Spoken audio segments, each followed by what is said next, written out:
할렐루야. 오늘은 7월 19일 사사기 2장, 사도행전 6장, 예레미야 15장, 마가복음 1장입니다. 사사기 2장은 다른 세대의 출현을 말하고 있어요. 여호와의 사자가 길갈에서부터 복임으로 올라와 말합니다. 이스라엘의 불순종이 곧 그들의 가시와 올무가 될 것이라고 말해요.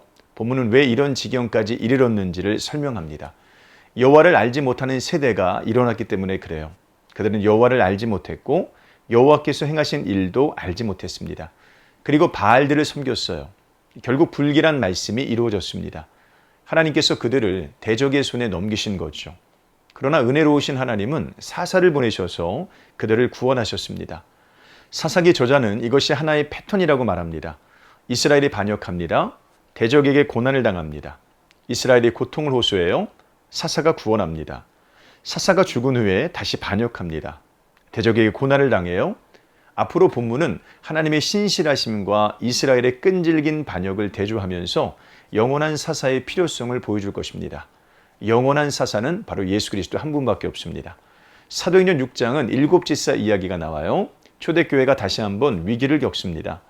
헬라파 과부가 구제에 빠진 것 때문에 분열이 생긴 거죠. 사도들은 7집사를 세워서 이 문제를 해결합니다. 교회는 한두 사람의 리더십으로 세워지지 않아요. 모두가 자기 자리에서 힘을 모을 때 선한 일이 일어납니다. 집사라는 직분을 통해서 하나님의 말씀이 더 왕성해졌어요. 특히 본문은 스데반을 주목합니다. 스데반은 은혜와 권능이 충만했습니다. 논쟁을 해도 지지 않습니다. 그러자 사람들이 그를 잡아다가 공회에 세우기 시작하죠. 하나님의 복음이 큰 기적과 권능으로 선포되는 와중에도 그 복음을 끈질기게 반대하는 사람들이 계속해서 나옵니다. 결국 둘 중에 하나예요. 하나님의 신실하심에 반응하며 충성스럽게 사는 사람과 그것에 눈을 감고 반역하는 사람입니다. 예레미야 15장은 하나님의 심판 선언이에요. 이스라엘의 죄가 얼마나 깊은지 하나님은 모세와 사무엘이 와서 당신 앞에 선다 하여도 이 백성을 향한 마음을 돌이키지 않겠다고 말씀하세요. 4가지로 벌하겠다고 하시는데 죽이는 칼과 찢는 개와 삼켜 멸하는 공중의 새와 땅의 짐승입니다. 그만큼 하나님의 심판 선언은 단호합니다. 이제 예레미야가 공경에 처해요.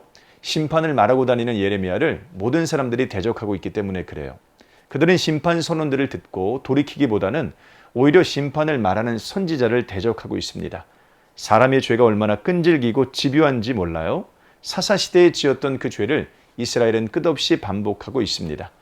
마가복음 1장은 하나님의 아들 예수 그리스도의 복음이 어떻게 시작되고 있는지를 묘사합니다. 이 끈질기고 집요한 죄를 영원히 해결하기 위해 예수님께서 이 땅에 오셨습니다. 세례 요한은 그 길을 준비한 선지자입니다. 그는 회개를 외쳤습니다. 때가 찼고 예수님께서 오셔서 하나님 나라의 복음을 전하십니다. 제자들을 부르신 후에 본격적인 사역을 시작합니다. 귀신을 쫓아내시고 병자를 고치시며 전도를 하십니다. 죄 때문에 황폐화된 인생을 새롭게 하십니다. 사람들의 인생 속에 생명과 기쁨의 소식이 전파되기 시작했습니다. 오늘 하루도 이런 삶 사시길 주님의 이름으로 축복합니다. 고맙습니다.